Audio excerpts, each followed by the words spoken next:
Greetings guys, this is Blaze Rich. Hope your weekend was decent. It's Monday tomorrow, boys. I know I feel the pain. So this wasn't yesterday, but it was the day before, late in the evening, I think. This is another fight against Olivia there. I start my Orbit 5k thinking that they may be mixed up a bit. Instead of the usual rail fit that they do a blaster one, but no. There's going to be rails. So once I notice this, I'm going to turn into a tight orbit. Try and get rid of the guns, and you'll notice that this fight is actually very spicy, man. This is very close.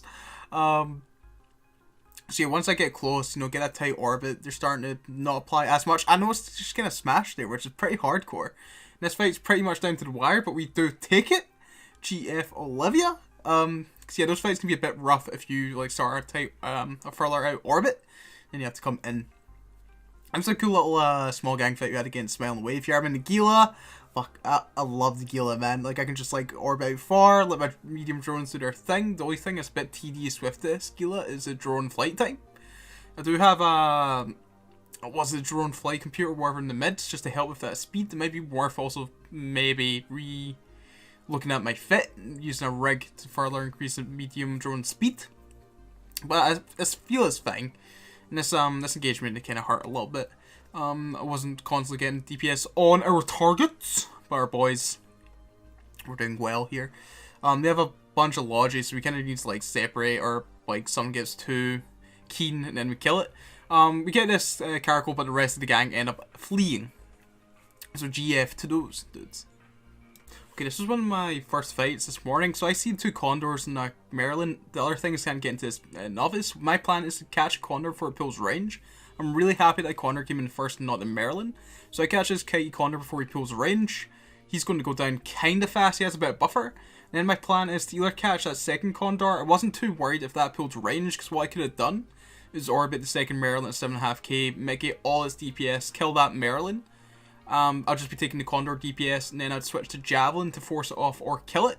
But it seems to be like a weird brawl Condor, and these guys are all sort of new, so you'll notice that this guy just like melts, man.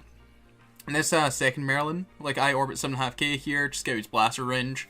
He's also seems to be quite new. I don't know if the first Condor was new, but these guys melt underneath the Hookbill DPS. So that's a great little morning fight to get the blood pumping, and a GF to those guys.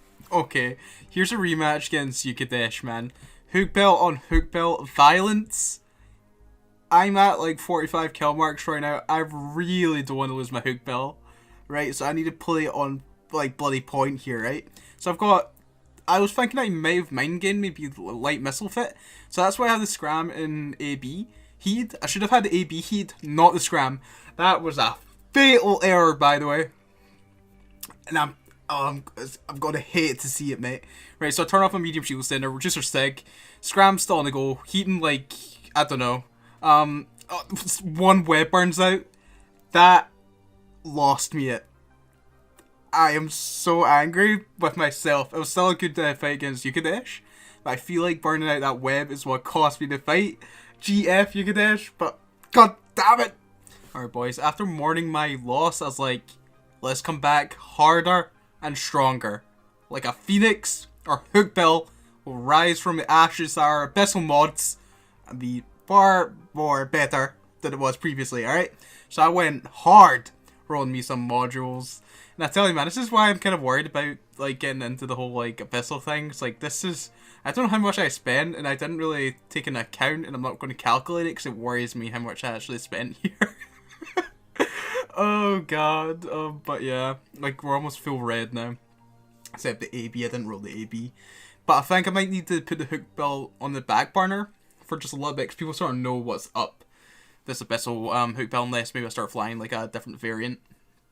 But for now, this is just basically basically the same Hookbill I was flying. Also, may have bought a cheeky wee Nirvana for our slot 5 to get a 5% extra shield with our Genos. That's how try hard I'm going with my Hookbill, boys. It's getting a bit ridiculous, and someone needs to stop me, alright?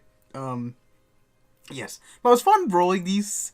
I'm excited to see how far we can take this Hookbill. I just want to get one ship to 100 kill marks. That's all I want. We'll put it on a shelf. We'll never touch an Abyss mod again. No implants. I promise. Alright? I just need people. We just need to get to 100 kill marks, alright? We'll see. We'll see. Yeah, GFT Yukadesh. Yes, and hopefully this Hookbill does as well. I think, again, like, put in back burner and maybe fly some, like, Griffin Navy or something just for a bit. Okay, this is something a bit new. Since I was getting so goddamn frustrated that we're getting 0 loot drops from these sites, I decided to do another form of S making through these sites. So what I was doing is that we have our alternate Lachesis now. My main is something that can kill it, right? I can just chill about and Lachesis can just hold on to it till I'm in range. So we're going to try and ransom dudes, right? If they don't accept the ransom, of course, we'll kill the ship. I chose to do these, the DPS ship, Ekiorsa. I was thinking maybe a Curse or a Legion with something with newts, which would be the easy choice. But I think the Eki's cooler, because, like, who needs newts when you can spool up to, like, 1.5k DPS and, like, break, like, everyone's tank, right? And this latch fit's pretty insane. I don't want to go into too much details of it because it's too expensive. So is this Eki. This is... Something's happened to me. I don't know what's happened in the last month or so, but I am being influenced. But, yeah, okay, so I try and ransom this dude. I think I priced it a bit high. I think I asked him for, like, half a bill. He gave me a response I was probably going to expect or probably receive quite often. So yeah, we end up just, like, killing his Dobby, but, you know, it's progress. This is also great practice at multiboxing, because I am atrocious at it. My computer is very bad at handling, like, multiple accounts as well, so I don't know if I need to upgrade my computer in some form or way. I'm looking to do this more often. So you'll notice that both the other characters in kind of bad quality mode, whereas my main I'm trying to keep, you know, nice and quality. So you ask him for 500 mil, and he's like, nah, dude, like, that's, like, much more than my ship. I was hoping to really catch, like, strategic cruisers, stuff like that. They can sort of leverage, like, the skill loss. And usually, strategic cruisers for these sites are a bit more bling. Something like a Dominix here. Like, I was pleasantly surprised to see that everything was going well here. I thought it was just going to be, like, go up in a ball of flame here. Deki was tanking Fang, but Jesus, we're actually doing it, boys. You know? Feels good. So hopefully we can get some Esk out of this, and I'm not just, like, baited instantly and lose both my Eki and my Jesus. Because that'd be bad for business. So yeah, sorry to this gentleman. You could have saved your ship, but hey, you know, he chose the other way. So unfortunately, that was the only ransom I could get tonight. No one else was touching that 5 out of 10. So I decided to take out my new Hookbill. This was my first fight, and I was terrified. It's not so much the cost of this fit, it's just time and effort it took to roll this fit. And he, like, I start to freak out because he's using exactly the right ammo here. Mulling Your Rage is, like, my resist hole. And he's doing a lot of damage here. I do notice I started, like, sort of overtake him at one point, but I'm really stressed out when I see that he's using the correct ammo there. So I had to line out at one point, but then I'm like, nah, okay, let's get back in there. We're doing a lot of DPS here. It seems like it's going in my favor. And we take it. So GF to that gentleman. You nearly killed my goddamn Hookbill. That took me, like, I don't know, like 3 hours to craft. Alright,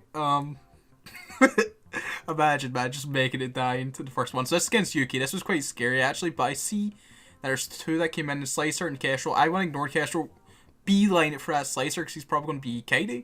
He's some weird Seabo thing. I know more coming. Yuki are just defending the areas. You know, they're doing what they need to do to defend the area, get a plexing done.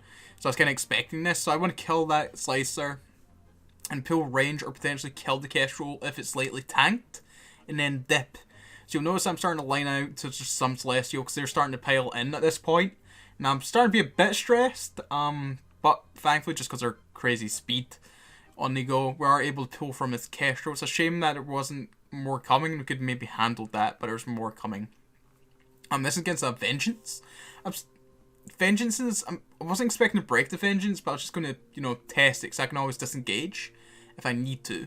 So I have Inferno Rage loaded. You want to basically be using Inferno or EM ammos against T2 resistances.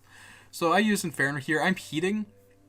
I notice I'm breaking him here, so I'm like, oh, excellent. This gentleman doesn't have any cap injection or NOS in his fit, so it's a very peculiar fit, and I do not recommend it. I notice that he's got a solid damage control on the go, so I take heat off my guns. Just wait until that gets off.